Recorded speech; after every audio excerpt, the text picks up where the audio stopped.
Okay, good morning, everybody. Decarbonization is one of the important subjects, and everybody is talking of decarbonization. Government is also working for decarbonizing the industry.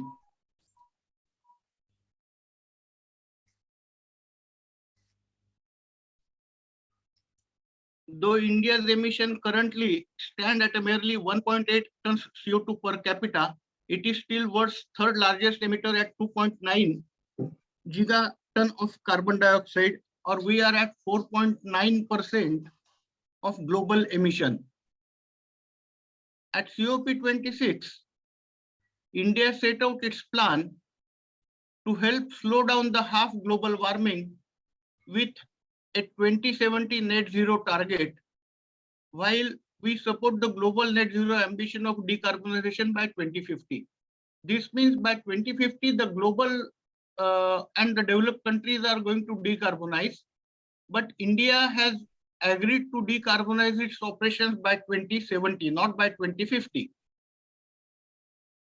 The stated goal of the Paris Agreement is to limit the global temperature increase well below 2 degrees centigrade and to pursue efforts to limit it to 1.5 degrees centigrade, which stipulates that in order to limit warming to 1.5 degrees centigrade, global emission must reach net zero by 2050.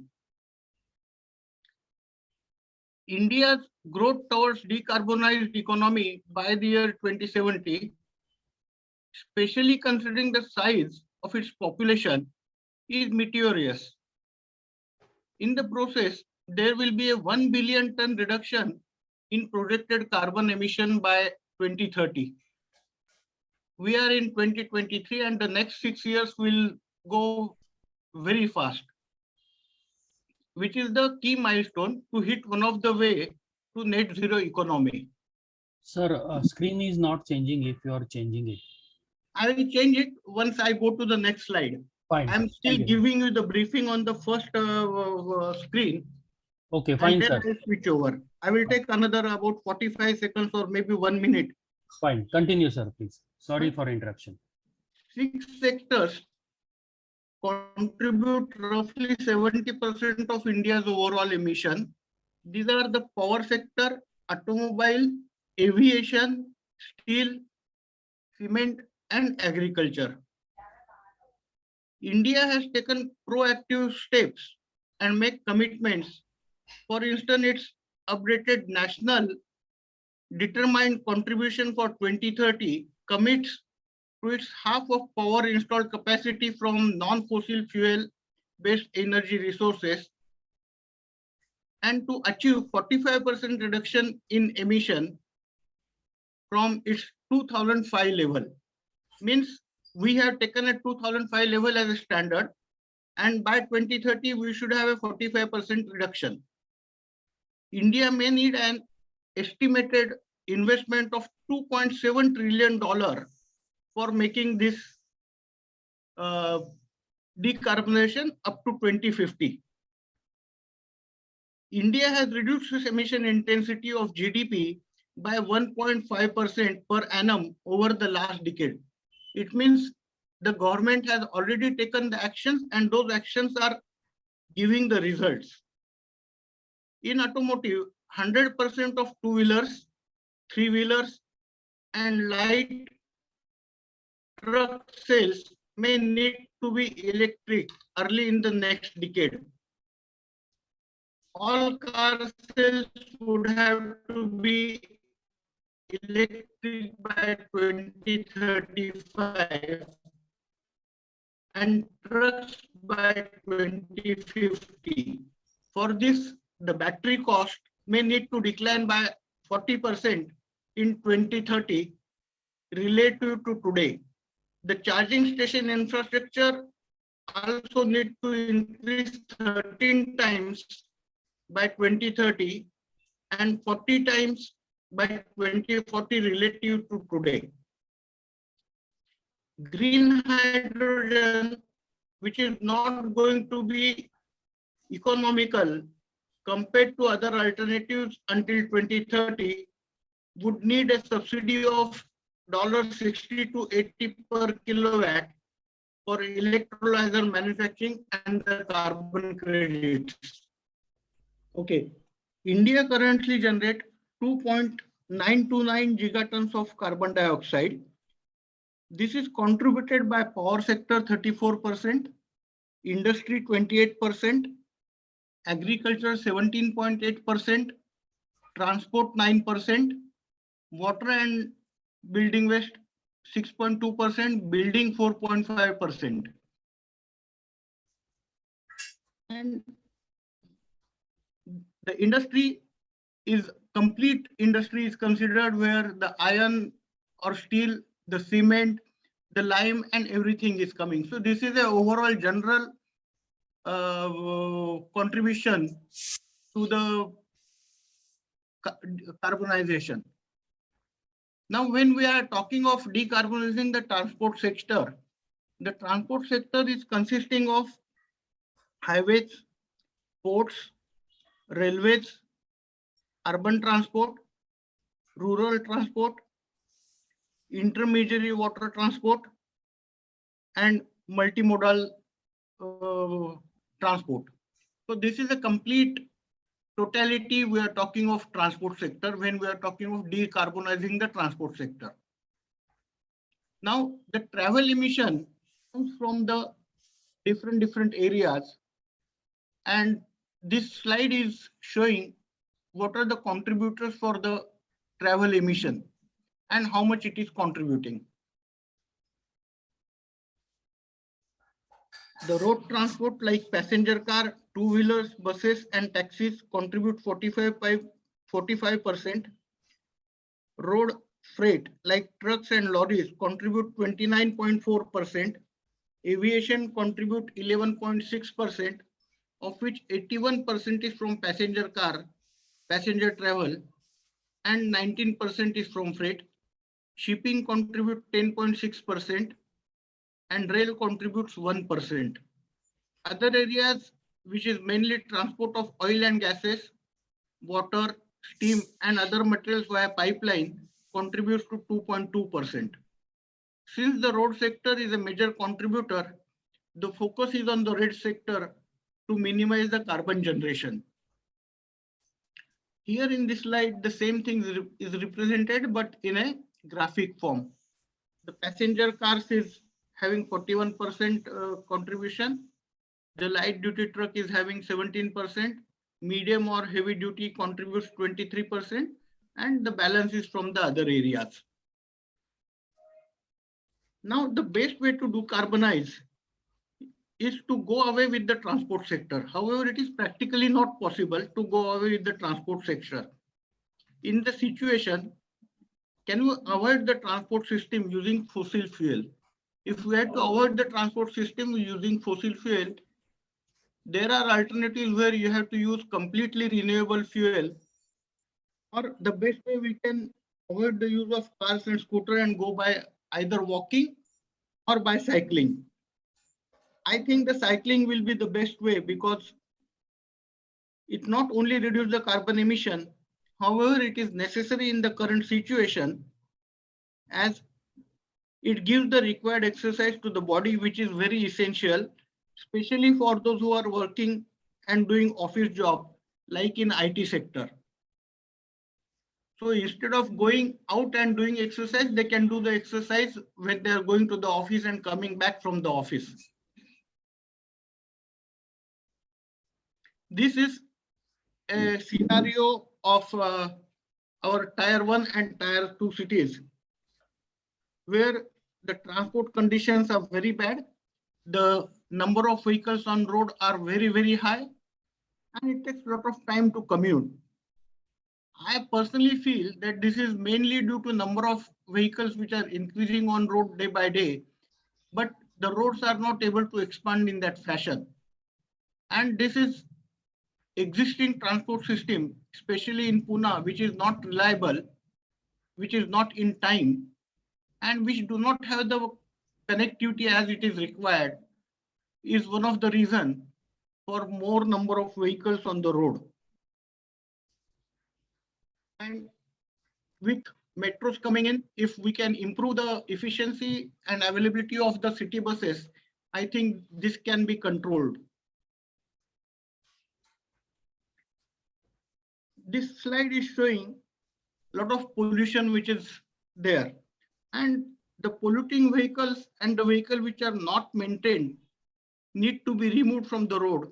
As such, a vehicle scrapping policy has been formulated and being implemented from April 23. This should remove more than 9 lakh government vehicles from the road and about 6 lakh private vehicles, making a total of estimated 15 lakh vehicles. We have seen a lot of two-wheelers also and rickshaws also emitting a lot of gases. This is mainly because the vehicles are not maintained in a proper condition. If the maintenance is done regularly, then this can be minimized. This slide is showing the carbon footprint of a trucking system. Trucking carbon footprint is 43% of the global cost in the transport logistic industry as at 2020. And as such, it is one of the important area which will assist achieving decarbonization. And that's why the government is concentrating on using hydrogen for heavy duty trucking. Heavy duty trucking, when converted to hydrogen fuel, either by hydrogen fuel or by hydrogen IC engine, it will be a big boost to the decarbonization. Hydrogen has a very high energy density and it is sustainable and circular process, as it takes water from the nature, use renewable energy for making hydrogen, and this hydrogen, when it used as a fuel, oxygen from the atmosphere is used to generate energy, and the tailpipe exhaust is a water vapor or the steam. Means we are taking water and oxygen from the atmosphere and we are releasing water back to the atmosphere. So this is a completely round and sustainable system, circular system. Recently, Reliance has announced that they will be switching their 100% heavy duty trucking to hydrogen IC engines.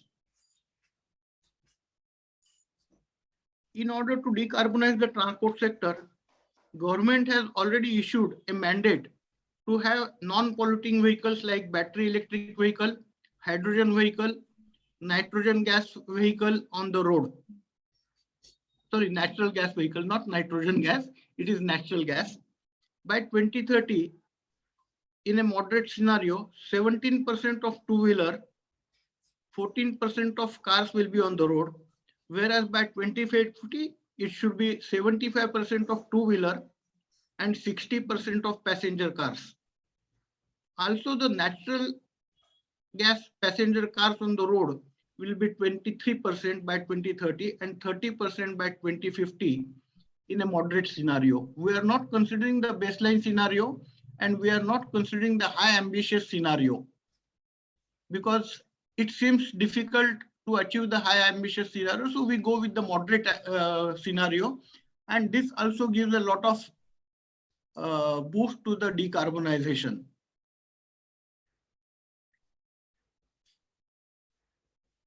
In 2030 moderate scenario, battery EV buses will be 15%, hydrogen-based vehicle will be 1%, and natural gas vehicle will be 28%, whereas by 2050, it will be 50% by 2050 and 20% respectively.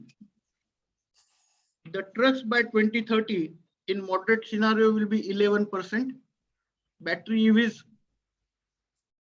1% hydrogen vehicle and 23% natural gas vehicle. By 2050, it should be hydrogen vehicle 1%, and by 2050, hydrogen vehicle will be 30%, whereas the gas vehicle will be 20%. The total cost of ownership is one of the important factor which is influencing the road transport transition. The total cost of ownership is including refueling and charging time, infrastructure requirement, user accessibility, and weight penalty.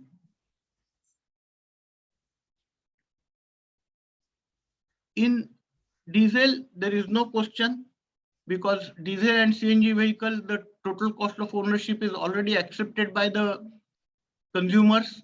And for electric, the pricing needs to be competitive across all the distance posts for 2030. And we hope by 2030, the pricing of the electric vehicle will be equivalent to the fossil fuel vehicles. Hydrogen still requires a long distance to go because the hydrogen vehicle costing as on today is extremely high. In case of refueling time, the refueling time for diesel, CNG is almost same, and it will be almost similar for the hydrogen. But in case of electric vehicle, it will be comparatively higher. Depending on the charging system what we are using, it will vary from 1 hour to 8 hours. For diesel and CNG, we have the infrastructure available. For electric, we need to improve on the infrastructure because a lot of charging station needs to be deployed on the road. And hydrogen, there is a complete vacuum and the complete infrastructure requirements need to be created. User accessibility for diesel and CNG, it is already accepted. For electric, there is a slight change. And for hydrogen, it will have to take long time to get the hydrogen accepted. And this is what we can say the total cost is affecting the decision of transport transition.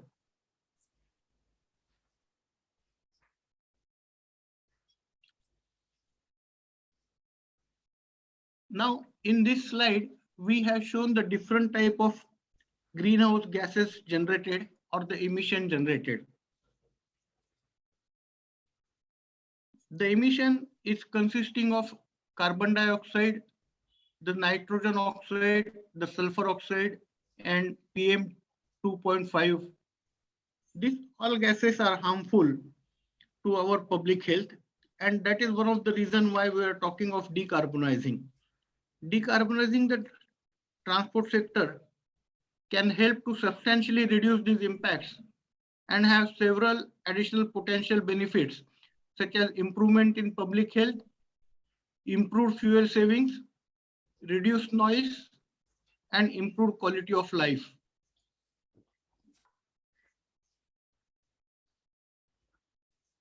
Here in this slide, if we are showing what happens when we use the hydrogen as a fuel. When we use hydrogen as a fuel, it will reduce the import bill of 109 billion US dollar. It will offer the energy security. It will give integration of renewables. It will support in decarbonization of different sectors. It will address the climate change issues. In short, the hydrogen use as a fuel will help climate control and minimizing greenhouse gas generation. And that's one of the reasons why the government is pushing hydrogen. And in order to adopt the hydrogen everywhere, the hydrogen mission is already declared. Under the green hydrogen mission, there is a topic called Green Initiative for Future Transport. This includes hydrogen should be available at an affordable cost. There should be a bulk storage and transport system for gas pipelines, etc. Hydrogen storage capacity and large number of dispensing stations to be installed. Development of safety regulation and 100 megawatt hydrogen-based power generation. 1 million hydrogen fueled vehicles on the road and 50 megawatt stand-alone small generators for the power generation. 50,000 two-wheeler, 50 megawatt stand-alone fuel cell power packs, 50,000 cars and taxis, and 900 megawatt aggregate capacity for centralized plants, and 1.1 million buses and vans on the road. So this is an ambitious target set by the government for decarbonization. Now, how this decarbonization can happen? Now, this is best possible with the help of production of the green hydrogen, storage of the green hydrogen, transportation of green hydrogen, and use of green hydrogen. When we are talking green hydrogen, let me mention here, there are different colors of hydrogen or different type of hydrogens available, like gray hydrogen, blue hydrogen, pink hydrogen, and green hydrogen. Green hydrogen is the hydrogen created by electrolysis of water using renewable energy. Renewable energy can be from solar, can be from wind, or it can be from any other source like tidal energy, etc. So when you are using this hydrogen, which has not generated carbon in the manufacturing of hydrogen, and you use, it will be a complete decarbonization. The production of hydrogen can be from steam methane reforming, or partial oxidation, or from coal gasification, or biomass gasification pyrolysis, electrolysis and photoelectrolysis, and thermochemical process. Currently, majority of the hydrogen what we are manufacturing is from steam methane reforming, but it is not a green hydrogen. The green hydrogen will be mostly generated from PM electrolyzers using water for electrolysis. The storage of hydrogen is one of the important sector because hydrogen is having very, very low density. So hydrogen needs to be stored in a compressed gas, and compressed gas tanks needs to be developed for that. The hydrogen can be stored in a cryo engines or cryo compressed tanks. It can be stored in a liquefied form also, and it can be stored in a solid state form by way of metal hydrides. Storing hydrogen in a compressed way needs additional energy because we need to compress it to 700 bar or more than that. Storing in a liquid form again needs a lot of energy because we had to cool it down to minus 253-degree temperature. Now, transportation of the hydrogen is one of the important area. And this transportation can be done either by the pipeline with the compressed hydrogen, for which the pipeline needs to be developed because current compressed gas pipelines are working up to 250 bar, whereas hydrogen will require about 700 plus bar pressure. But there is a possibility that the hydrogen can be mixed in a certain combination in the existing CNG network, and it can be used along with the CNG. So the next way how the transportation can be done is the liquid hydrogen and high energy density carriers like metal hydrides. When we talk of usage of hydrogen, it uses fuel cell vehicle. It can be hydrogen hybrid vehicle. It can be for power generation. It can be for chemical industry. And it can be for refineries also. Decarbonizing the automobile sector can be done with the use of flexible engines to adopt various different natural gases, or by use of hydrogen IC engine or hydrogen as a fuel in the fuel cell vehicle. To use hydrogen as a fuel, we are not currently geared up, and as such, the battery EV is the best option. However, for battery EV options, the electricity which we are using for battery charging needs to be generated from renewable sources. Otherwise, it will be only shifting carbon generation from one point to the second point. Another challenge in adopting battery EV is additional demand of energy and charging infrastructure development. A goal of 30% battery EV is targeted for 2030 by the Government of India. EV manufacturers requires to access, EV manufacturers require access to cutting edge technology that may minimize carbon intensive process and keep pricing under control to produce EVs with a smaller carbon footprint. To achieve the aim of global net zero projects, the carbon footprint of EV must be reduced from the beginning to end by 2050.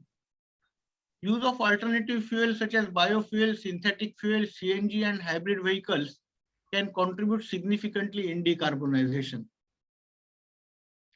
Ethanol blending has achieved up to 10% currently, whereas it is planned for 20%. Ethanol blending reduced emission at almost no cost to the customer. Synthetic fuels can be typically categorized in two subcategories. One from hydrogen produced from electricity and water, and second the hydrocarbons produced from carbon captured from atmosphere and electricity. In gases, the CNG vehicles are low cost option for decarbonization, which is already there. And that's one of the reasons by 2030, the CNG pumps from the current level of 4,500 will be increased to 17,000. The additional advantage of using CNG as a fuel is the existing engines can be used for CNG without change. The hybrid EV is another way for decarbonization, and it can decarbonize up to 40%. However, the hybrid engine cost is higher and the payback period goes very long. Emission can be cut significantly through shared mobility and scrapping the older vehicles which are polluting. The shared mobility is good option, and some of the companies in software have already adopted the shared mobility option. The emission control is an issue that is much beyond the purview of the auto sector, and it involves society also, city and the community. So it is everybody's responsibility, and everybody has to contribute in decarbonization. Therefore, a cautious effort should be made to educate every citizen that decarbonization is a challenge that can be solved with multiple technologies and cannot be done without their wholehearted involvement. A decarbonization of transport or automotive sector is possible, but it will require actions in many areas. Strategic urban planning that minimizes the travel needs, meeting transport demand through reliable public transport and good walking and cycling infra as the country urbanizes, supporting the national rail network and electrifying road transport can go together to lead a strong low carbon transport network. This will require a major investment in the transport sector, which we have already discussed. It will be close to $7 trillion up to 2050. And this investment will be partially funded by GCF and the development banks. So it is not that we have to spend the funding from our own pocket. The funding is coming from climate change and other areas. So the European Union, the US and the World Bank is going to fund it. Government has shown its commitment in decarbonizing the transport sector and announced many policy decisions to promote the use of non-fossil fuel vehicles. The first hydrogen fuel train in the country will run by end of this year. In Delhi, all city buses are using hydrogenated CNG, and part of the interstate transport in North India is also using hydrogen CNG. Reliance has recently announced that they will use hydrogen fueled heavy trucks for transport activity in their business. KPIT has demonstrated a hydrogen fuel cell city bus. Very soon, the two-wheelers and three-wheelers with hydrogen or the fuel cell will be on the roads. Bangalore Metropolitan Transport Corporation, the largest public operator of transit buses in India, aims to transit 100% zero-emission vehicles by 2030. These are some of the leads taken by the different uh, industries for decarbonization. In India, 90% of the carbon dioxide emission is from transport, come from the road sector, and setting a precise goal for road transport decarbonization is thus important for helping to steer India closer to its overall climate commitment. Decarbonization is possible, but it is not guaranteed overall. We believe that rapid maturity and decreasing cost of electric vehicle technology, as well as a strong global demand, particularly in Asia, will drive a transition to electric vehicles. However, decarbonization of the automobile industry will take time simply due to the fact that we have so many existing fossil fuel vehicles on the road to replace. Meeting a 2070 target for decarbonization is possible, but will be a challenging also. It will require continued investment and growth that matches what we have seen in the past 2 to 3 years. Makes no mistake, a low carbon transportation sector is in the future and electric will get us there. It is just a matter of what technology and when we can reach. I thank Institute of Engineer and Tech Forum for giving me this opportunity to express my views on the very important subject. Now, for concluding the session, I can say climate change and net zero commitments are accelerating the shift from fossil fuel to alternatives such as biofuel, synthetic fuel, hybrid electric vehicle and electric vehicles, hydrogen fuel cell vehicles and hydrogen IC engines. Battery EVs are intermediate stage and hydrogen will be the ultimate destination. As hydrogen is fuel for the future, hydrogen will not only help decarbonize the transport sector, however, it will decarbonize other segments like steel industry, refinery, fertilizers, etc. Green hydrogen usage will help decarbonize the operations as well as minimize the energy import bills and help the growth of renewable energy sector from current 95 gigawatt to 450 gigawatt by 2030. The next advantage of the hydrogen will be operating cost of the vehicle will be drastically low. As we have seen that from fossil fuel, when we switch to electric vehicle, the operation cost per kilometer running cost has gone down. Similarly, with hydrogen, the cost of operation per kilometer will be drastically low. With this, I conclude my views and I thank everybody who is present there. Thank you. Thank you, Mr. Sarolkar. Thank you for wonderful presentations and very informative presentations. And I really thanks. Friends, I would like to share for a few things about Mr. Sarolkar before going for question answer session. He works in a multiple technologies area for many years. He has established more than 27 plus, we can say around 30 projects plus worldwide. So when he speaks and when he represent a single figure, has a lot of background study done behind it, which is not the theoretical study, but practical study. So Mr. Sarolkar ji, thank you for wonderful presentations.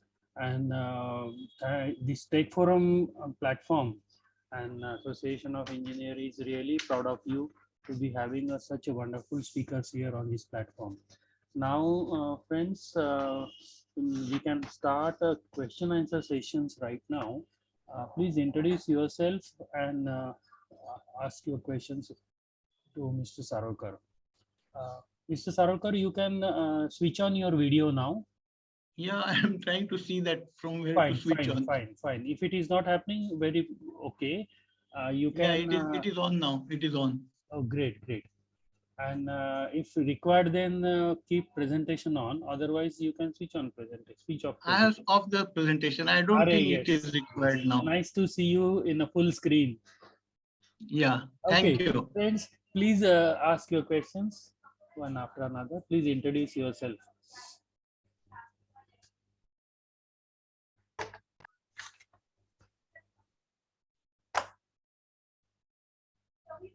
Mr. Gangal, madam, good morning. You have any comments on this?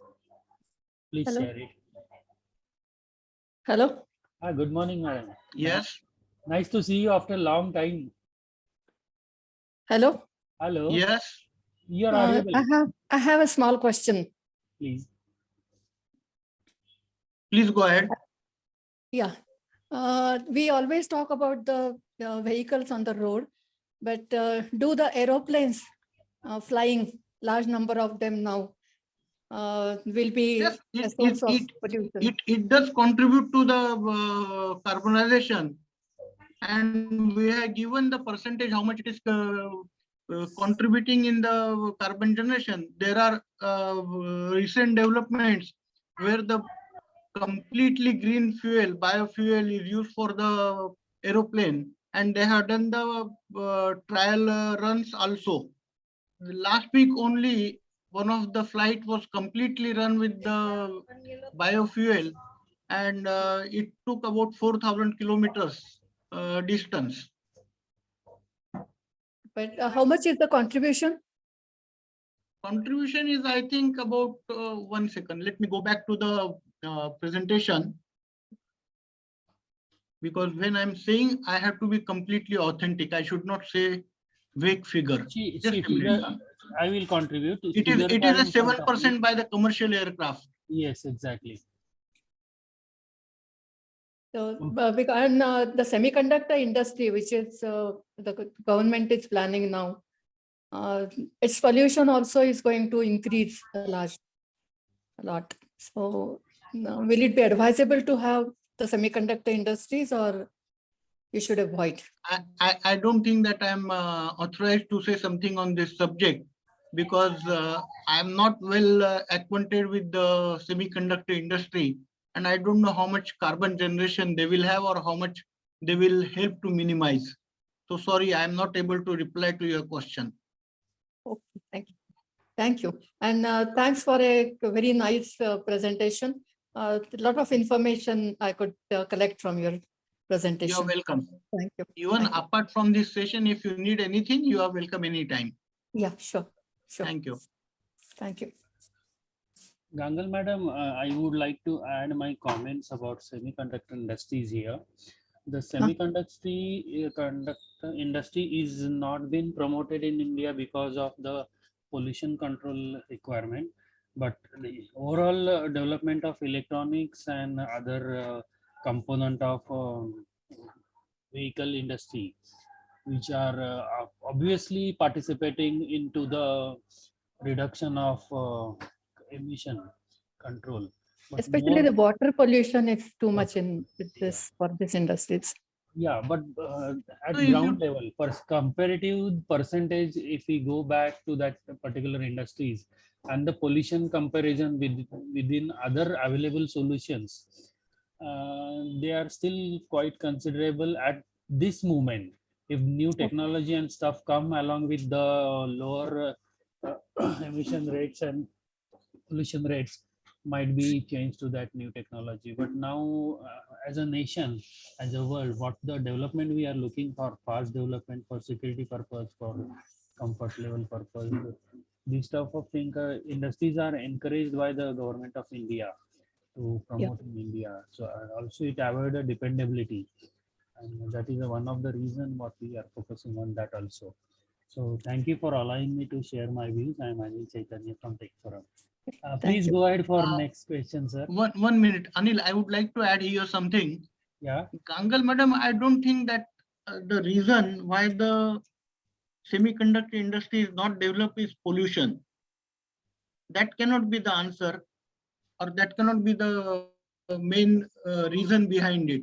Because pollution is everywhere, where whatever we are doing around today, the pollution is there, and there are ways and means how we can control the pollution. If you say that it is a water pollution, well, that water can be treated and can be reused for some other application. To the best of my knowledge, the semiconductor industry is not developed in India, basically because we have been getting cheaper components from China. And we as an Indian are very cost sensitive people. And we always try to save something here and there. And we say, if it is available at a cheaper price, why should I spend? Or why should I buy it at a higher price? And I think that is one of the main reasons why the semiconductor industry is not developed in India. Well, I may be wrong, but this is my personal opinion. Yeah, actually, I'm very much for the semiconductor industries in India because of my interest in that particular area. And but the thing is that we have missed the buses number of times. But when the government and one should look for such industries for becoming self-sufficient. May not be we go for a very large production, but the related component fabrication should come in India to make it I self-sufficient. personally feel that no doubt the manufacturing electronic component is important, but we have to give more attention for recycling the e-waste also, which is totally neglected area in India. That is very true. Very true. Very true. Okay. Thanks a lot, Volker. Thank you for Thank you. nice sharing information to each other. And multidisciplinary development is the heart of all our India's and nation's development right now. So many industries developing together, supporting to all of us in this way. So next question, please. Mr. Deshpande, Dr. Pramod Deshpande, if you're there, you can give your valuable comments to us.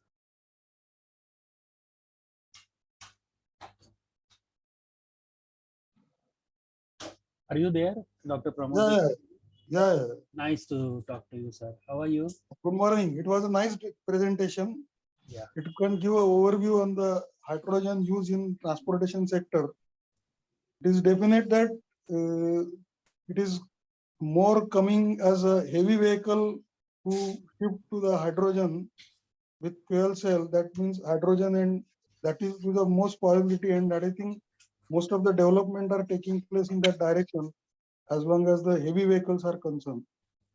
But I personally feel that for two-wheelers and other things, whatever is the way that will go to what is called as EV, whereas four-wheeler is yet to make a decision whether to go for electric or whether to go for hydrogen.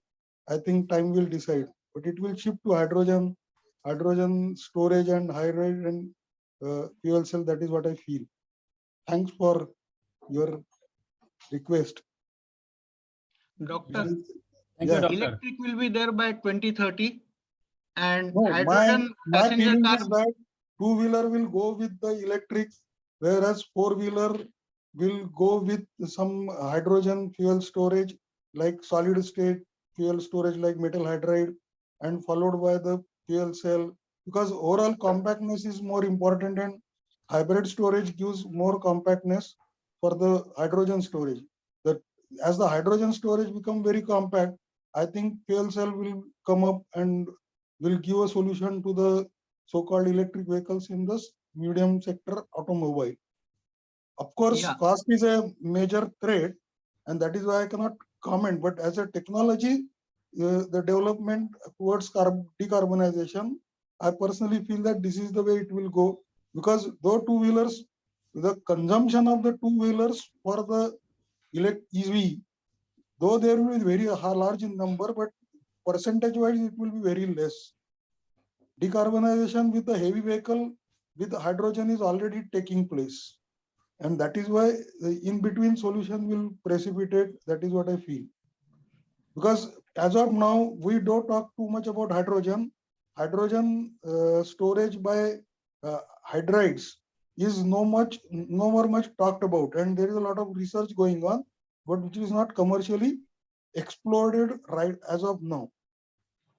In the supply chain of the hydrogen generation, lot of technologies has developed like KCl or ppm electrode or something, but on the storage side, the independently technologies are developed, but they are not linked between generation and storage, and that will give a further success as long as the hydrogen use.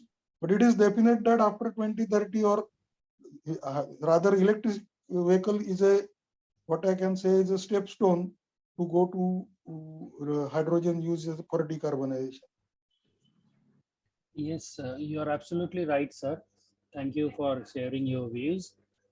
Is there anyone who wants to ask the question? We have a little time available to us. Let's get use of it.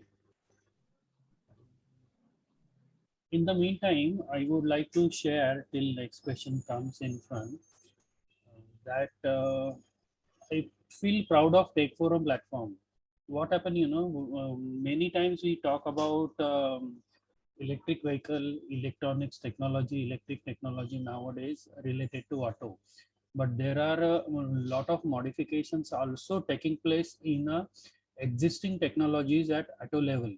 One of a very good respected researchers from America, US, has came here and given his presentations of what are the new research and technologies happening into the platform of existing technologies, that fuel based technologies and various options of fuel. So there are many areas where a lot of new developments are happening in this world, in this India itself also.